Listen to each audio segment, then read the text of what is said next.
Hey everybody, been getting a lot of questions about the integrated rooftop tent, hardtop rooftop tent from V-Life, and I'm here at beautiful Side Bay and I'm about to get it set up.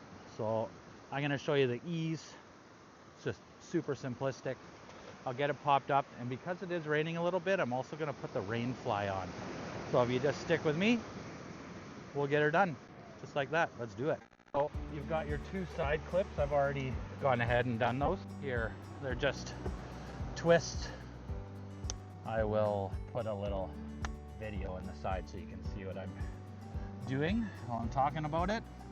And then there's this lovely little handle. I know Tyler's talked about it a couple times, but it helps you get up here, and then you can just easily push the tent up. Did you see that? I almost fell off.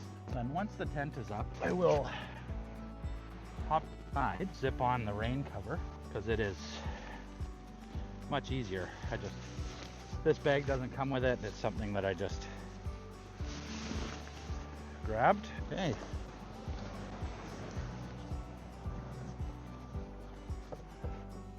So you just get in here and you can push open the two hatches. It is nice and warm up here, and you're gonna see me pop through the passenger side. And I sure hope all of this is reflective. That would be a real drag.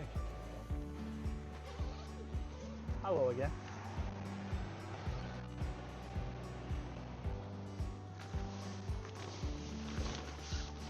So there is Velcro on each side of this cover. So you just need to determine, and I hope this isn't making so much noise that you can't hear me. I'll close the one panel because it'll make things a little bit easier. So you just get it over here and make sure you do it on the back side of your strut, and then you can come over to your other side, and you just have to kind of open the top section. And because the Jeep's kind of dirty, I just hang on to it and bring it around this way and zip up what I can. There are little straps in there that you got to watch out for. Come around. The pull down strap, this one, stays on the outside. Be mindful of that, otherwise it gets caught up every time. Now, zip it all the way up, bring it around the other side, and then there's a little flap of Velcro that you just ease into it. And then I kind of push it down on the other side of the bungee that holds all the tent in, and then all I do is close the mesh, because this rain fly does not breathe very well. We're going to try something a little different this trip, or this night, and I'm going to try to pop the bottom of it out a little bit, but when I pop up here later I'll show you. It's got little windows and whatnot. Then once you're done, you just pop your floor open. It's much easier when you're not feeling like garbage as well. Pop back down in here and put your shoes on.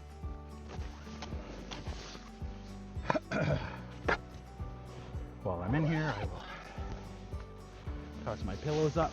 I haven't tried to close it with my pillows yet, but I can store my sleeping bag up there, which is great. All right.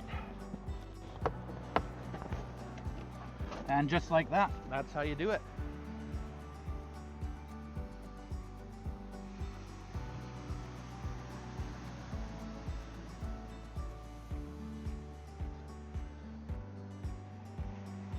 Oh, see, I forgot to put the Velcro on.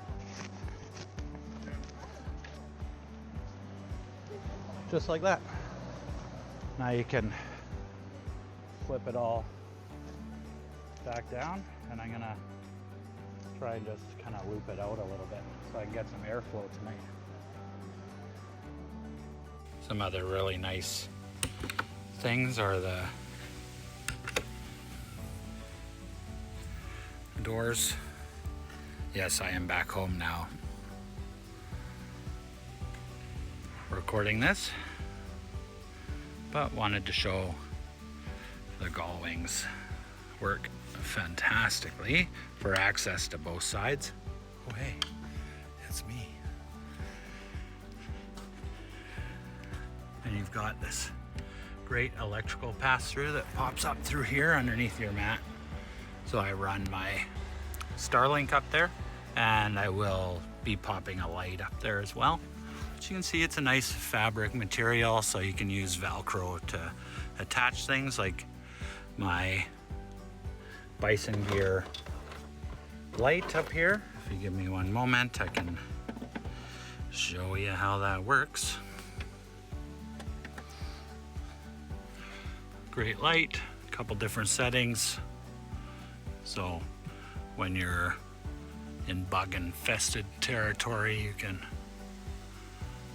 use the lower light. They are dimmable. You can press and hold it and they will go down and maintain the last setting that you have, which is great.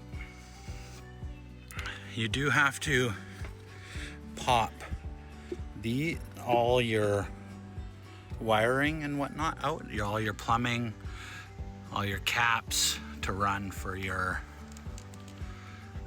defrost and your sprayer. It's not the easiest thing to do, but not the hardest thing to do. Some nice frame rail in there. Gull wing on both sides. Just standard bolting like your regular top. You have to remove your Freedom Panel brackets and install them on here. And then it's just a bolt. And a bolt and some nuts here. And it's the same on the other side. And then to enter the tent, I typically, as you've seen, go through the passenger side, and then you're just going up through here. I currently have it closed, so I can't pop it up right now, but it's pretty good. It's got your little handles in the back. Some of you might find this interesting to know, but I have the Wolf Box unit and was struggling to find somewhere to put the camera.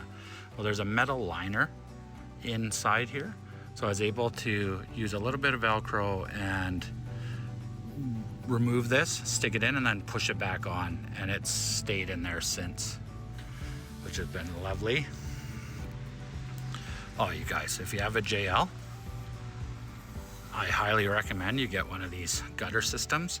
So when it's pouring rain, you know, in a Jeep Wrangler, it'll like pour down into the back here, which is incredibly, like, you know, it just fills everything. This is where your jack and whatnot is, which is really infuriating.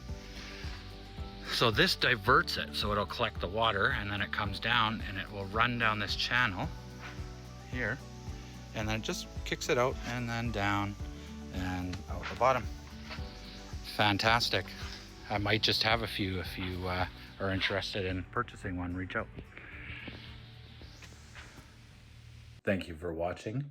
Upon reviewing this, I realized I missed a critical piece of information. The additional weight of the tent is actually only 48, I believe it's 48 kilos heavier than your factory hardtop. So it doesn't really make a huge impact while running this at all, actually. I found once I removed the rack and tent, everything else I had previously, I gained a few liters per 100.